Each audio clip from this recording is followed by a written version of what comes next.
Hi hello, ಇವತ್ತಿನ ವಿಡಿಯೋದಲ್ಲಿ ತುಂಬ ದಿನಗಳವರೆಗೂ ಸ್ಟೋರ್ ಮಾಡಿರುವಂತಹ ಪುಳಿಯೋಗರೆ ಪೌಡರ್ ಮತ್ತು ಪುಳಿಯೋಗರೆ ಗೊಜ್ಜನ್ನು ಹೇಗೆ ಮಾಡಬೇಕು ಏನು ತಿಳಿಸ್ಕೊಡ್ತೀನಿ. ಇದನ್ನು ನೀವು ಹಬ್ಬ ಹರಿದಿನಗಳಲ್ಲಿ ಅಥವಾ ಮಾರ್ನಿಂಗ್ ಬ್ರೇಕ್ಫಾಸ್ಟ್ಗೆ ಇಲ್ಲ ದೇವರ ನೈವೇದ್ಯಕ್ಕೂ ಸಹ ಮಾಡ್ಕೋಬಹುದು. ಹಾಗಾದರೆ ಬನ್ನಿ ನೋಡೋಣ ಹೇಗೆ ಮಾಡಬೇಕು ಅಂತ. ಮೊದಲಿಗೆ ಒಂದು ಕಡಾಯಿಯಲ್ಲಿ 4 ಸ್ಪೂನ್ನಷ್ಟು ಧನಿಯಾ ಕಾಳುಗಳನ್ನು ತಗೊಂಡಿದ್ದೀನಿ. ನಂತರ ಇದಕ್ಕೆ ಅರ್ಧ ಸ್ಪೂನ್ನಷ್ಟು ಮೆಣಸನ್ನು ಹಾಕೊಳ್ತಾ ಇದ್ದೀನಿ.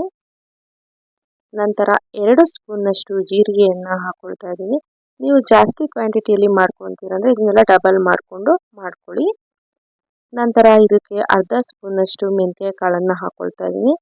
ಹಾಗೆ ಅರ್ಧ ಸ್ಪೂನ್ನಷ್ಟು ಕಪ್ಪು ಎಳ್ಳು, ಅರ್ಧ ಸ್ಪೂನ್ನಷ್ಟು ಬಿಳಿ ಎಳ್ಳನ್ನು ಹಾಕ್ಕೊಂಡು ಮತ್ತೊಮ್ಮೆ ಇದನ್ನು ಆದಷ್ಟು ಲೋ ಫ್ಲೇಮ್ನಲ್ಲಿ ಫ್ರೈ ಮಾಡ್ಕೋಬೇಕಾಗುತ್ತೆ. ನೋಡಿ, ಈ ರೀತಿಯಾಗಿ ಚೆನ್ನಾಗಿ ಫ್ರೈ ಆದಮೇಲೆ ಇದಕ್ಕೆ 1 ಸ್ಪೂನ್ನಷ್ಟು ಸಾಸಿವೆಯನ್ನು ಹಾಕೊಳ್ತಾ ಇದ್ದೀನಿ. ಇದನ್ನು ಸಹ ಹಾಕ್ಕೊಂಡು ಒಮ್ಮೆ ಚೆನ್ನಾಗಿ ಫ್ರೈ ಮಾಡಿಕೊಂಡು ನಂತರ ಇದಕ್ಕೆ 1/4 ಸ್ಪೂನ್ನಷ್ಟು ಇಂಗನ್ನು ಹಾಕ್ಕೊಳ್ತಾ ಇದ್ದೀನಿ. ಹಾಗೆ ಒಂದು 10 ಬ್ಯಾಡಗಿ ಮೆಣಸಿನ್ಕಾಯಿನ ಕಟ್ ಮಾಡಿ ಹಾಕ್ಕೊಳ್ತಾ ಇದ್ದೀನಿ. ಹಾಗೆ ಒಂದು 4 ಗುಂಟೂರು ಮೆಣಸಿನ್ಕಾಯಿ ಅಥವಾ ಖಾರದ ಮೆಣಸಿನ್ಕಾಯಿನ ಹಾಕ್ಕೊಳ್ತಾ ಇದ್ದೀನಿ. ಈಗ ಎಲ್ಲವನ್ನು ಸೇರಿಸಿ ಒಮ್ಮೆ ಚೆನ್ನಾಗಿ ಫ್ರೈ ಮಾಡ್ಕೊಳ್ಳಿ. ಈಗ ಮಧ್ಯದಲ್ಲಿ ನಾನು ಒಂದು 2 ಸ್ಪೂನ್ನಷ್ಟು ಎಣ್ಣೆಯನ್ನು ಹಾಕ್ಕೊಂಡು ಇದನ್ನು ಚೆನ್ನಾಗಿ ಫ್ರೈ ಮಾಡ್ಕೊಳ್ತಾ ಇದ್ದೀನಿ. ನೀವು ಬೇಕಾದರೆ ಸ್ಟಾರ್ಟಿಂಗ್ನಲ್ಲೇ ಒಂದು 2 ಸ್ಪೂನಷ್ಟು ಎಣ್ಣೆಯನ್ನು ಹಾಕ್ಕೊಂಡು ಎಲ್ಲವನ್ನು ಫ್ರೈ ಮಾಡ್ಕೋಬಹುದು. ಅದಾದಮೇಲೆ ಇದಕ್ಕೆ ಒಂದು 4ರಿಂದ 5 ಕಡ್ಡಿಯಷ್ಟು ಕರಿಬೇವನ್ನು ಹಾಕ್ಕೊಂಡು ಇದನ್ನು ಸಹ ಇದರೊಟ್ಟಿಗೆ ಫ್ರೈ ಮಾಡ್ಕೋಬೇಕಾಗುತ್ತೆ.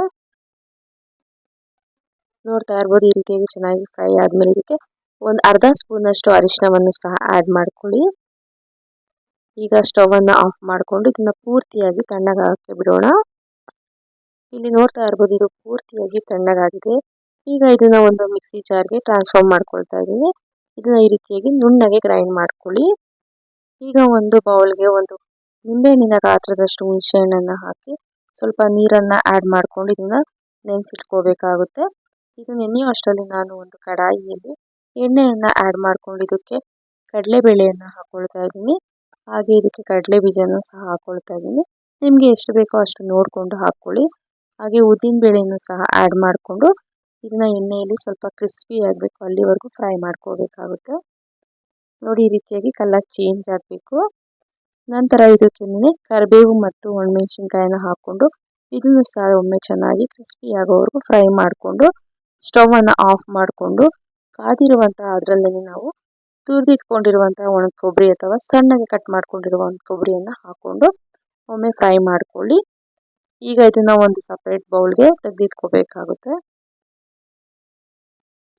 ಈಗ ಅದೇ ಕಡಾಯಿಗೆ ಮತ್ತೆ ಸ್ವಲ್ಪ ಎಣ್ಣೆಯನ್ನು ಆ್ಯಡ್ ಮಾಡಿಕೊಂಡು 1 ಸ್ಪೂನಷ್ಟು ಸಾಸಿವೆಯನ್ನು ಹಾಕ್ಕೊಂಡು ಈಗಾಗಲೇ ನೆನೆಸಿರುವಂತಹ ಹುಣಸೆಹಣ್ಣಿನಿಂದ ನೀಟಾಗಿ ರಸವನ್ನು ತೆಗೆದಿಟ್ಕೊಂಡು ಇದಕ್ಕೆ ಹುಣಸೆಹಣ್ಣಿನ ರಸವನ್ನು ಸೇರಿಸ್ಕೋಬೇಕಾಗುತ್ತೆ. ನಂತರ ಇದಕ್ಕೆ ಒಂದು ಅರ್ಧ ಕಪ್ನಿಂದ 3/4 ಕಪ್ನಷ್ಟು ಬೆಲ್ಲವನ್ನು ಆ್ಯಡ್ ಮಾಡ್ಕೊಳ್ಳಿ. ಅಲ್ಲಿ ಸ್ಕಿಪ್ ಆಗಿದೆ ನಾನು ಬೆಲ್ಲವನ್ನು ಹಾಕಿರೋದು.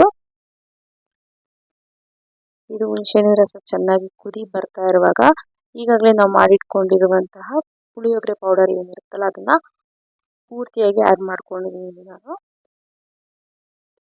ಇದು ಚೆನ್ನಾಗಿ ಬಾಯಿಲ್ ಆಗಬೇಕು, ಅಲ್ಲಿವರೆಗೂ ನಾವು ಇದನ್ನು ಕುದಿಸ್ಕೋಬೇಕಾಗುತ್ತೆ.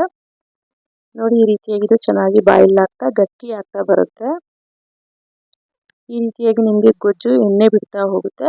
ಆಗ ನಿಮಗೆ ಇದು ಪುಳಿಯೋಗರೆ ಗೊಜ್ಜು ರೆಡಿ ಆಗ್ತಾ ಇದೆ ಅಂತ.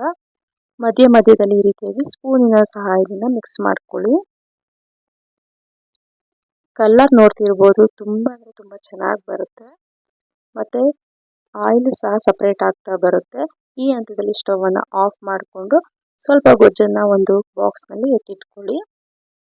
ಈಗ ಇನ್ನೂ ಸ್ವಲ್ಪ ಮಿಕ್ಕಿರುವಂತಹ ಗೊಜ್ಜಿಗೆ ಮಾಡಿರುವಂತಹ ಬಿಸಿ ಅನ್ನವನ್ನು ಹಾಕ್ಕೊಂಡು ಫ್ರೈ ಮಾಡಿರುವಂತಹ ಕಡಲೆ ಬೀಜನ ಹಾಕ್ಕೊಂಡು ಒಮ್ಮೆ ಸ್ಪೂನಿನ ಸಹಾಯದಿಂದ ಮಿಕ್ಸ್ ಮಾಡಿಕೊಂಡು ನಂತರ ಇದನ್ನು ಕೈಯಿಂದ ಚೆನ್ನಾಗಿ ಕಲಿಸ್ಕೊಳ್ಳಿ.